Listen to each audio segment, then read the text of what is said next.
Madame, mademoiselle, monsieur, bienvenue à Metro News. Voici les principaux titres qui seront développés aujourd'hui. Haïti est en train de mourir. Le pays a besoin d'une aide internationale pour éviter de devenir un État en faillite. C'est ce qu'a déclaré l'ancienne gouverneure générale du Canada, Michaëlle Jean. La Fédération des organisations des jeunes haïtiens progressistes plaide en faveur d'une intervention militaire en Haïti en vue de résoudre le problème de l'insécurité qui y sévit. Le pasteur Armel Lafleur n'a pas répondu à l'invitation du ministère des Cultes ce jeudi. L'homme d'Église, qui fait l'objet de nombreuses critiques ces derniers jours, est accusé d'atteinte à la pudeur. Il est sanctionné par le ministère des Cultes pour une période de 5 ans.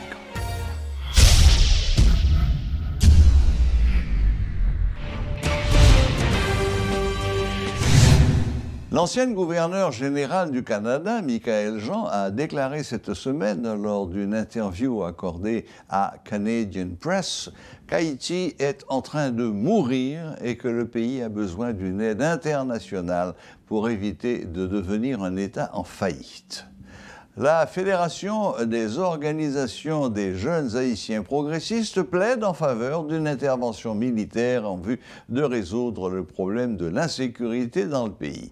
Sans le rétablissement d'un climat sécuritaire, la tenue des joutes électorales en 2023 sera difficile, estime son coordonnateur général Jean-Charles Guerrier.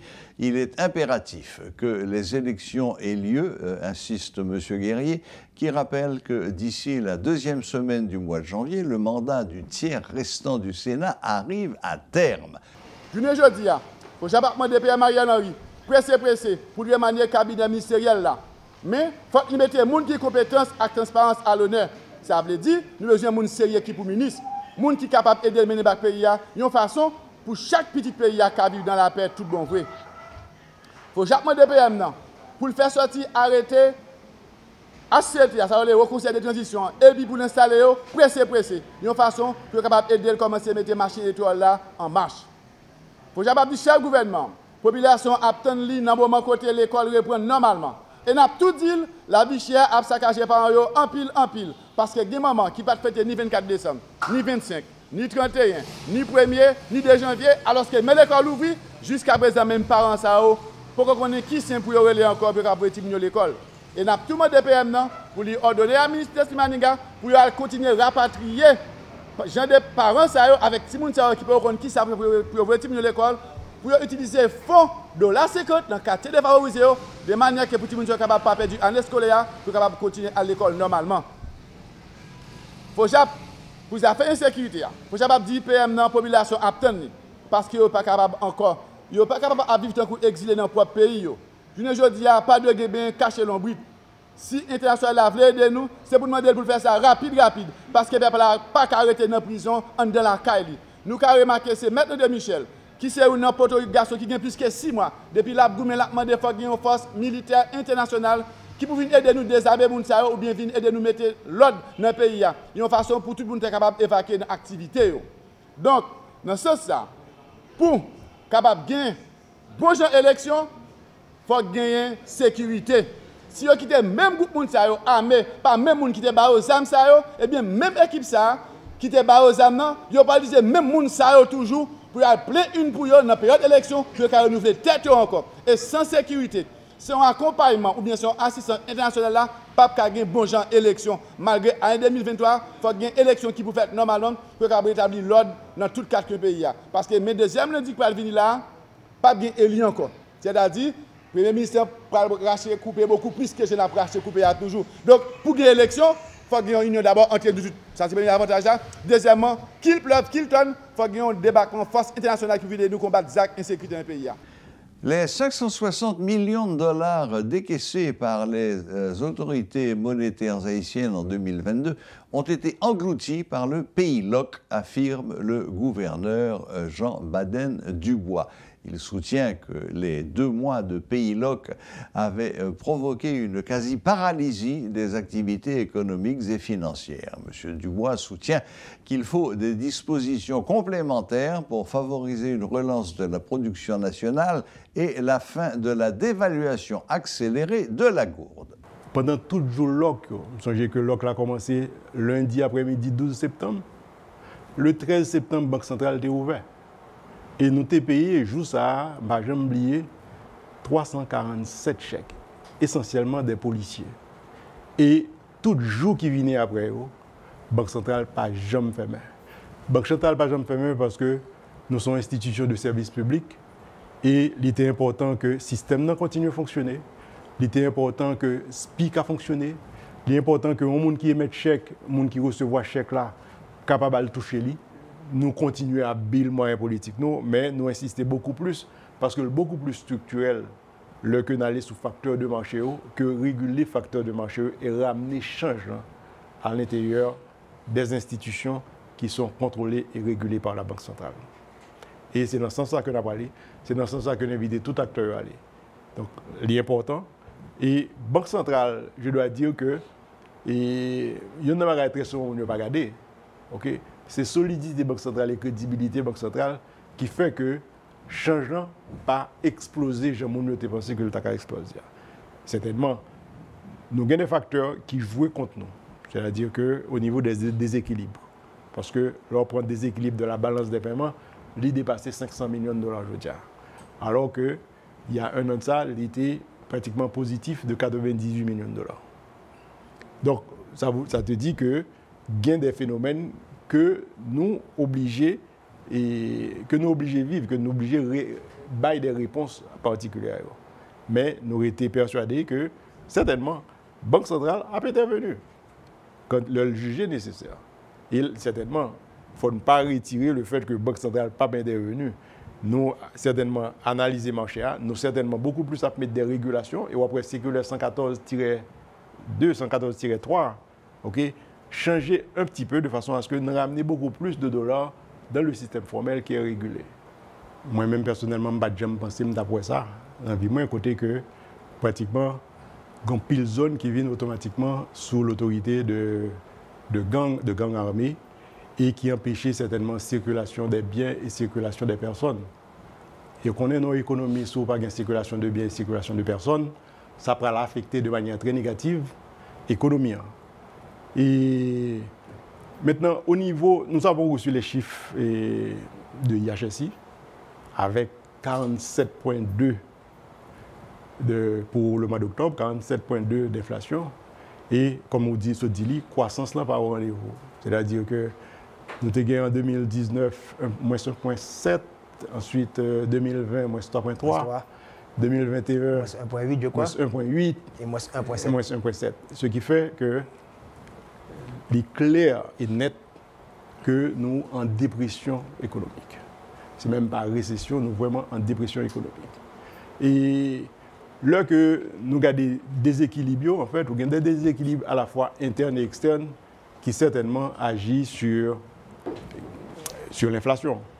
Et le déséquilibre interne, si nous avons commencé par déséquilibre interne, c'est essentiellement le financement monétaire. En plus, bien sûr, de tout l'autre problème que nous avons et de choc que nous causons nous-mêmes au niveau de l'économie. Au niveau de déséquilibre interne, et c'est une discussion que nous avons très souvent avec le ministre de l'économie et des finances tout récemment, c'est que le financement monétaire, en fait, a dit que la création monétaire à partir du financement monétaire est certainement très nocive pour l'économie. Parce qu'il induit inflation et il induit certainement dépréciation de change.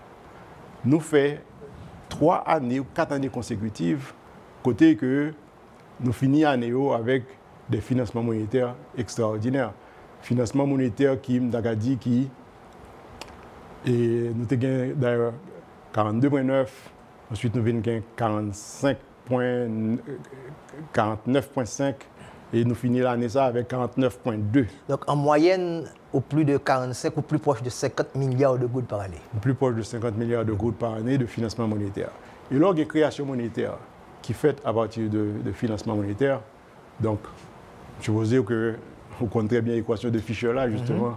MV est égal à masse monétaire a augmenté, donc masse production a diminué, donc prix a pas grand chose. Donc, masse monétaire a augmenté de plus de 30%.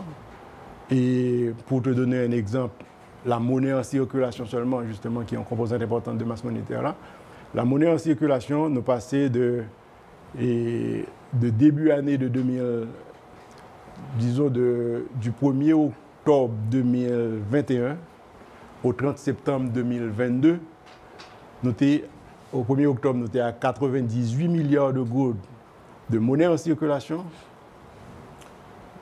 Au 30 septembre 2022, nous passons à 128 milliards de gouttes de monnaie en circulation.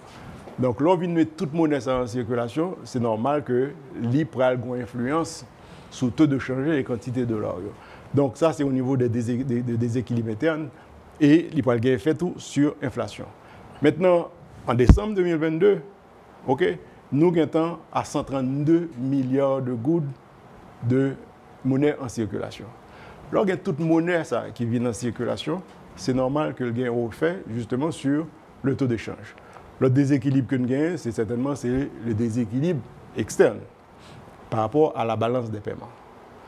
Je dis nous avons dit que l'importation nous montait à 5,4 milliards de dollars, 5,4 milliards de dollars américains, en fait, de biens et services.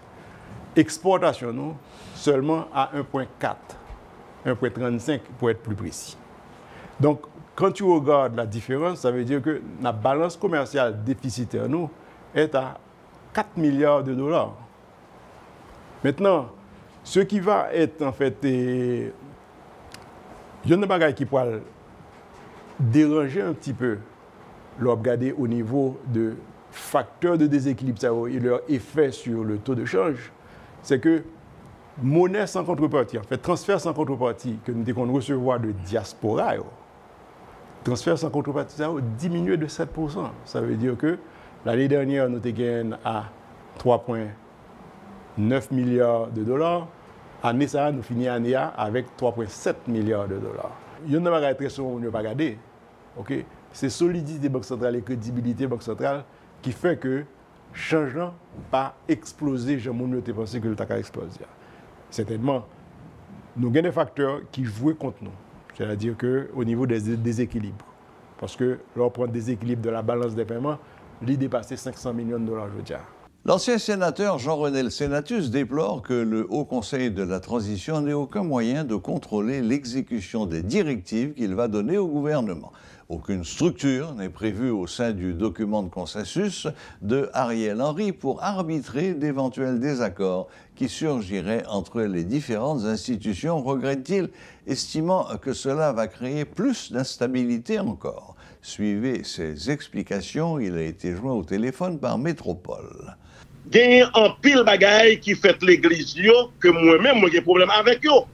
Même si j'ai un pile bagaille qui fait dans la famille, pas personnellement, que j'ai des problèmes ensemble avec eux. Moi, dans une étude qui permet de faire une remise en question de psychologie, même constitution, l'église ou religion dans le dernier moment, ça permet de faire un pile lumière. Et de temps en temps, il y a des petits bagailles dérive qui privé, qui fait me questionner. Mais ce n'est pas aujourd'hui, à privé, on y va déjà. Oui, mais on dit qu'il faut arrêter inébranlable. Il qu'on y va déjà.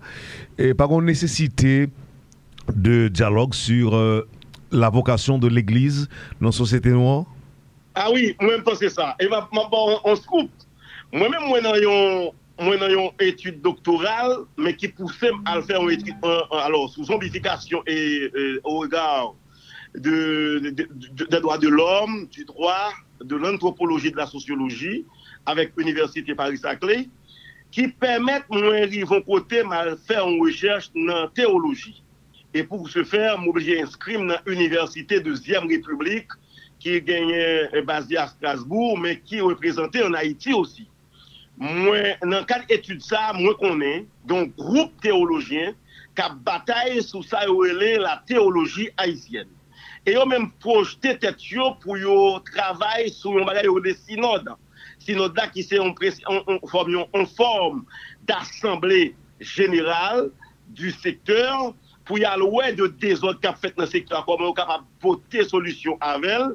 Ça, c'est les théologies de l'esclavage, théologie du colon qui ont été portées par nous, qui fait nous chanter, il faut que nous restons dans la misère pour nous aller dans le ciel là. Et il y a fait une Bible qui dit non, esclaves, obéissez avec tremblement à vos maîtres, comme si nous-mêmes nous devons être esclaves. Il y a travaillé sur ça pour être capable d'offrir au moins une autre orientation à théologie pays. Est-ce que approche ça n'a pas semblé avec théologie de libération? Ah, il a semblé avec lui, c'est une nouvelle théologie, mais qui est une théologie haïtienne. Par exemple, dans l'école théologique que je n'ai fait, pas pour un pasteur, mais je fait le cadre d'études doctorales, ils ont commencé à remettre en question l'importance de nos héros. Par exemple, 1er novembre, ils travaillent sur Jean-Jacques Dessalines, la libération que le portait pour Haïti, que le portait pour le continent américain, et même intercontinentale libération, ça a été caractère ça. Ils ont questionné le rôle de Boukman, ils ont questionné le travail que Boukman fait dans Bois Caïman. C'est des bagages qu'on ne dans l'église, mais où est de pasteurs, de théologiens, de gens qui ont étudié la Bible, de gens qui ont étudié la théologie, qui aujourd'hui a commencé à remettre en question. Donc c'est pour dire la nécessité que il y ait un chita qui fait sous dérive qu'a fait dans la religion, dans la société, il y a déjà une cellule au niveau de l'Université Deuxième République, à ma connaissance, qui a fait travailler ça. Plus d'une centaine de migrants étaient arrivés par la mer mardi en Floride. Ils se trouvaient à bord d'un voilier qui avait quitté le nord-ouest d'Haïti. Selon l'avocat Osnel Clérillus, les autorités de l'immigration américaine ne peuvent pas appliquer le titre 42 contre ces migrants. Rappelons que Title 42 est une mesure sanitaire instaurée par Donald Trump en mars 2020 qui permet d'expulser des migrants sans procédure. Moun yo pas qu'à utiliser le compte parce que yo vini c'est dans bateau, yo gen ta atterri et si yo te passé par frontière qui sépare États-Unis et Mexique, oui, yo te qu'à utiliser le compte mais puisque yo gen ta rentré en dans pays non mais li autorisé autorité américaine yo voyer moun tourner. Oui, il est autorisé à envoyer mon tonnerre, mais puisque mon sa yo gen tan pilote yo gen tan dans pays avant yo voyer tonnerre yo supposé et tande yo. Parce que titre 42 c'est monsieur Donald Trump qui était metté li pour à l'occasion du coronavirus là pour te freiner et venir migrants yo dans pays. Et alors avant-hier yo allé pour yo chavirer li yo pas capable. Mais pour les Haïtiens, ça yo qui rentrent dans le bateau dans le pays, avant ils ont déporté aussi à bien déportation, il y a passé devant un juge naturel d'abord. Donc selon vous-même, si vous prenez sous de l'eau, si vous prenez sous de l'eau, ils ont déporté automatiquement, mais puisque ils ont rentré dans le pays, ils doivent passer devant un juge naturel avant. Et même lorsqu'on est d'accord tout que parfois ça qu'on fait, quel que soit côté où nous passons, ils vont retourner. Il y a des gens qui ne peuvent pas passer dans le bateau, qui ne peuvent pas passer. Il y a des gens qui peuvent arriver sous frontière là, ou aller dans l'avion normalement. Et une autorité immigration décide de retourner, ça qu'on fait tout. Mais c'est eux même qui. Le monopole là, c'est dans les mains, c'est eux qui décident. Mais naturellement, si on arrive dans le bateau, il y a un pilote, un juge naturel doit être délit. Mais si on arrive dans l'avion et l'agent d'immigration a un droit pour le déporter ou bien pour le recevoir dans le pays, ça ne dépend de lui parce que ça qui est dans mon là, c'est propriété au lieu. Le pasteur Armel Lafleur n'a pas répondu à l'invitation du ministère des Cultes ce jeudi. Un comité de son église s'est présenté mais n'était pas en mesure de discuter des accusations portées contre le pasteur selon le directeur général du ministère. Nous avons appris que le pasteur Lafleur vient d'être sanctionné par le dit ministère pendant 5 ans. Il ne pourra plus exercer comme pasteur. Et pasteur Armel Lafleur, que nous t'ai convoqué, et puis maintenant qui n'a pas présenté la convocation, il voyait un comité de l'église que nous t'ai convoqué tout. Et maintenant, il vient, mais ça ne dit comité, c'est absolument rien. Sinon que Et nous constatons que le pasteur n'a pas présenté, nous constatons que le comité a là, mais malheureusement, pas un monde dans le comité qui c'est pasteur Armel, qui est capable de dire, même chita déballer question avec nous, parce que les nous regardons, que ce soit sur Facebook, sur TikTok, WhatsApp, sur tout ça qui a circulé, ce n'est pas un monde qui était là, c'est le pasteur Armel. Donc, nous fait que constater ça, et puis maintenant, le ministère va s'asseoir rapidement pour décider de la suite de la question. Ça veut dire pour l'instant, nous ne pouvons prendre aucune décision par rapport à... Et la décision viendra sous peu. C'est-à-dire que le ministère, c'est l'État, donc on ne peut pas attendre indéfiniment, surtout quand on est en présence d'une situation qui révolte la conscience, qui questionne tout le monde, et qui est capable de dire, semer les mois dans les familles, donc le ministère va décider. Je ne pas poser de questions sur l'absence pasteur, sur qui raison le pas venir, etc. Bon, comme je dis, alors que la convocation a été lancée pour 11h du matin, et c'est pendant maintenant, et puis on dit que une lettre qui arrivait à 11h42. Donc, écoute, je ne pas même dire que c'est un non-respect de l'autorité, ou bien de l'État, ou bien, je ne pas rentrer là. Je dis peut-être que gagner est-ce que c'est, bon, impondérable, ou bien peut-être, mais quand même, et il y a un respect à suivre, il y a un respect à donner aux autres. Nous pas tracer exemple, nous prenons les décisions qu'il faut. Et quand demain matin, il y a l'autre cas qui peut le poser, ou peut demander si je ne pas tracer exemple encore. À chaque fois qu'il y a un cas d'espèce, le ministère analysera et prendra la décision qu'il faut à partir du cas, vous voyez, qu'il aura à juger. Voilà, la boucle est bouclée. Merci de nous rester fidèles et à la prochaine, même heure, même chaîne.